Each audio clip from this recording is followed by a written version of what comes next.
ಅಂತ ಹೇಳಿ ನೀವು. ಅಲ್ಲಲ್ಲ ಈಗ ಅಲ್ಲ ನೀವ್ ಯಾರಂತ ಹೇಳಿ ಆಮೇಲೆ ಅದು ಸಾಹೇಬ್ರ ಹತ್ರ ಹೋಗಲ್ಲ.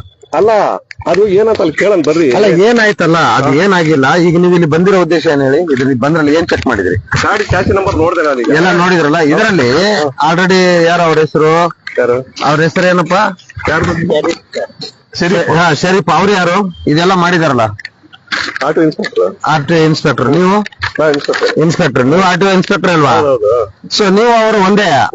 ನೀವೀಗ ಇದು ಯಾರ್ದು ಇದು ಸಿಗ್ನೇಚರ್ ನೋಡಿ ಮಾಡಿದಾರಲ್ಲ. ಇದು ಡಾಕ್ಯುಮೆಂಟ್ಸ್ ನಿಮ್ಮ ಹತ್ರ ಬಂದಿದ್ದು ತಾನೆ? ಒಂದ್ ತಿಂಗಳಾಯ್ತು ಅಲ್ಲ. ಆಲ್ರೆಡಿ ಚೆಕ್ ಮಾಡಿದಾರೆ, ಎಲ್ಲ ಆಗಿದೆ. ಮತ್ತೆ ನೀವೇನ್ ಚೆಕ್ ಮಾಡೋದೀಗ? ಹಲೋ ಬ್ರದರ್, ನಾನು ಹೇಳಿ ಇನ್ಸ್ಪೆಕ್ಷನ್ ಮಾಡಿದಾರಲ್ಲ. ಹೌದು. ಆಗಿದ್ರೆ ಅದೇನು ಅಪ್ರೂವಲ್ ಆಗಿರ್ಲಂತೆ. ಅಪ್ರೂವಲ್ ಆದ್ರೆ ಆಗೋಗ್ಬಿಡ್ತಾರೆ. ಮತ್ತೆ ನೀವು ಈಗ ಮತ್ತೆ ಗಾಡಿ ಕರ್ಸಿರೋ ಉದ್ದೇಶ ಏನು? ಗಾಡಿ ನಾನು ಇವತ್ತು ಬಂದಿದ್ದೀನಿ. ಅಲ್ಲ ಇವತ್ತು ಬಂದಿದ್ದೀರಾ? ಈ ಡಾಕ್ಯುಮೆಂಟ್ಸ್ ನೋಡಿದ್ರ ತಾನೆ? ಹಲೋ, ನಾನು ಇವರು ಗಾಡಿಗೆ ಆಗಿಲ್ಲ, ಅಪ್ರೂವಲ್ ಆಗಿಲ್ಲ ಅಂತ ಹೇಳಿದ್ರು. ಯಾರಂದ್ರು? ಇವರೇ ಬಂದು ಹೇಳಿದ್ರು. ಸರಿ ಆಯ್ತು. ಯಾಕಾಗಿಲ್ಲ ಅದನ್ನ ಗೊತ್ತಿಲ್ಲ. ಕೇಳ್ತೀನಿ. ದಾಖಲಾತಿ ನೋಡ್ಬೇಕಾಗಿತ್ತಲ್ಲ. ನೀವು ಗಾಡಿ ತರಿಸ್ರಿ ಅಂತ ಹೆಂಗ್ ಹೇಳಿದ್ರಿ? ಅಲ್ರಿ, ಇಲ್ಲಿ ಗಾಡಿ ತರಿಸ್ರಿ ಅಂತ ಯಾಕೆ ಹೇಳಿದ್ರಿ? ಒಂದು ತಿಂಗಳದಿಂದ ಆಲ್ರೆಡಿ ನಿಮ್ಮವ್ರು ಚೆಕ್ ಮಾಡಿದಾರೆ ಅಂತಂದ್ರೆ ಇವ್ರದ್ದು ಅಪ್ರೂವಲ್ ಆಗಿಲ್ಲ. ಯಾಕಾಗಿಲ್ಲ? ಒಂದ್ ತಿಂಗಳು ಆಯ್ತಲ್ಲ. ನೀವು ಗಾಡಿ ಕರ್ಸಿರೋ ಉದ್ದೇಶ ಏನು? ನೀವು ಗಾಡಿ ಕರ್ಸಿರೋ ಉದ್ದೇಶ ಏನು? ನೀವು ಗಾಡಿ ಯಾಕೆ ಕರ್ಸಿದ್ರಿ? ಈಗ ಒಂದ್ ತಿಂಗಳದಿಂದ ಬಂದು ಎಲ್ಲ ಚೆಕ್ ಮಾಡಿದ್ದಾರೆ. ತಿರ್ಗಾ ಡೀಸೆಲ್ ಅದಕ್ಕೆಲ್ಲ ಯಾರು ಹೊಣೆಗಾರ ಅದಕ್ಕೆ?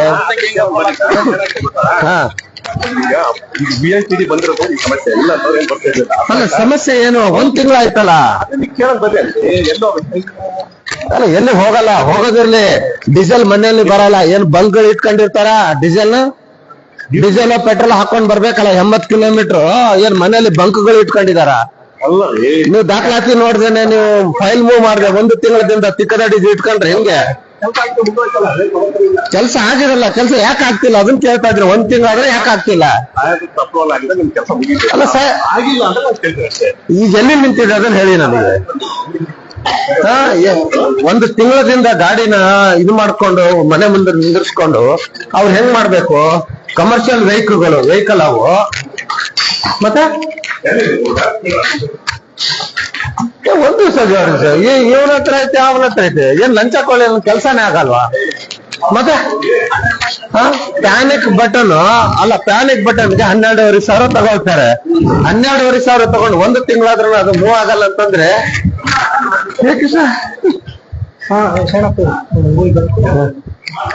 ಸ್ವಲ್ಪ ಇರೋ ನಮ್ ಕ್ಲಾಸ್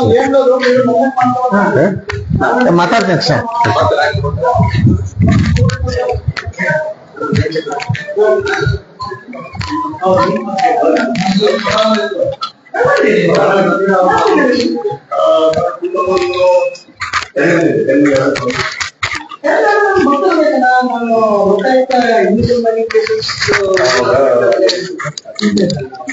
ಸರ್ ಹೇಳಿ ಸರ್. ಇದು ಮೊನ್ನೆ ಇವರು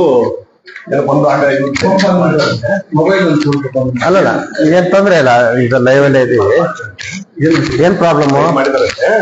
ಇವ್ರು ವೇಟ್ ಅಪ್ರೂವಲ್ ಆಗಿರ್ಲಿಲ್ಲ. ಯಾಕಾಗಿಲ್ಲ? ಈಗ ಅದು ಒಂದು ತಿಂಗಳದ ಮೇಲೆ 5 ದಿವಸ ಆಗಿದೆ.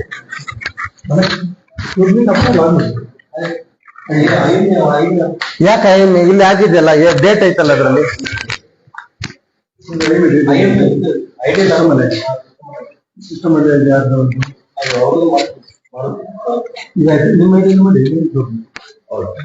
ಮತ್ತೆ ಈಗ ಗಾಡಿ ಕರ್ಸಿರೋದು ಏನ್ 2 ಸಲ ಮಾಡ್ಕೊಂಡಿರೋದು ಗಾಡಿ ತಿರ್ಕೊಂಡಿರಕ್ಕಾಗತ್ತಾ?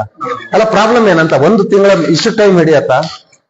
ಏನಾಗಿದೆ ಅಲ್ಲ ಟೆಕ್ನಿಕಲ್ ಪ್ರಾಬ್ಲಮ್ ಹೆಂಗಾಗತ್ತೆ ಈಗ? ಹೇಳಿ ಹೇಳಿ ಹೇಳಿ ಹೇಳಿ. ಇದನ್ನು ಟೆಕ್ನಿಕಲ್ ಪ್ರಾಬ್ಲಮ್ ನಮ್ಮ ಕಡೆಯಿಂದ ನಾವು ಬಗೆಹರಿಸಿದ್ವಿ. ಮೊನ್ನೆ ಸರಿ ಆಯ್ತು ಹೇಳಿ. ನನಗೆ ಅದಾದ್ಮೇಲೆ ಮತ್ತೆ ನಾವೇನ್ ಮಾಡಿದ್ವಿ, ಬೆಂಗಳೂರು ಕಮಿಷನರ್ ಆಫೀಸ್ಗೆ ಅವ್ರು ಯಾರೋ ನಂಬರ್ ಕೊಟ್ಟು ಅವ್ರಿಗೆ ಫೋನ್ ಮಾಡಿ ಅವ್ರು ಫಿಕ್ಸ್ ಮಾಡಿ ನಿನ್ನ ಒಂದು 4 ನಾವೆಲ್ಲ ಸಕ್ಸಸ್ ಮಾಡಿದ್ಮೇಲೆ ಅದು ಬಂತು. ನಿಮಗೆ ನಮ್ಮ ಕಡೆಯಿಂದ ಕ್ಲಿಯರ್ ಆಯ್ತು. ಸರಿ, ಕ್ಲಿಯರ್ ಆದ್ಮೇಲೆ ಇವತ್ತು ಈ ನಂಬರ್ ಅಪ್ರೂವ್ ಮಾಡೋದು ಅಷ್ಟೇ. ಓಕೆ. ನೀವ್ ಏನಾದ್ರು ಟೆಕ್ನಿಕಲ್ ಇಶ್ಯೂ ಇತ್ತು, ಎಲ್ಲೋ ಒಂದ್ ಕಡೆ ಲಾಕ್ ಆಗಿದೆ. ಒಂದ್ ನಿಮಿಷ ಕೇಳಿ, ನಿಮ್ ಕ್ವಶನ್ಗೆ ಆನ್ಸರ್ ಮಾಡ್ತೀನಿ ನಾನು. ಟೆಕ್ನಿಕಲ್ ಏನೋ ಪ್ರಾಬ್ಲಮ್ ಇತ್ತು, ಅದನ್ನ ಸರಿಪಡಿಸಿದ್ರಿ. ಓಕೆ. ಈ ಡಾಕ್ಯುಮೆಂಟ್ಸ್ ನೋಡಲ್ವಾ ಇವರು? ನೋಡ್ತಾರಲ್ಲ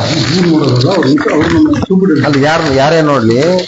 ಈಗ ನಮ್ಗೆ ತಿರ್ಗಾ ಈಗ ಮತ್ತೆ ವೆಹಿಕಲ್ ತಗೊಂಡ್ ಬರ್ರಿ ಅಂತ ಹೇಳಿದ್ರಲ್ಲ, 2 ಸಲ ನೀವು ಇದು ಮಾಡೋದಾದ್ರೆ ಮತ್ತೆ ಇನ್ಸ್ಪೆಕ್ಟರ್ ಏನಕ್ಕೆ ಅವರು ಅಲ್ಲ ಅವ್ರು ಈಗ ರಜೆ ಇದಾರೆ ಸರ್ ಅಟ್ಲೀಸ್ಟ್ ನೋಡಿರೋದು ಅಂತ ಗೊತ್ತಾಗತ್ತಲ್ಲ ಮತ್ತೆ ಈ ವೆಹಿಕಲ್ ಯಾಕೆ ಕರ್ಸಿದ್ರಿ ಮತ್ತೆ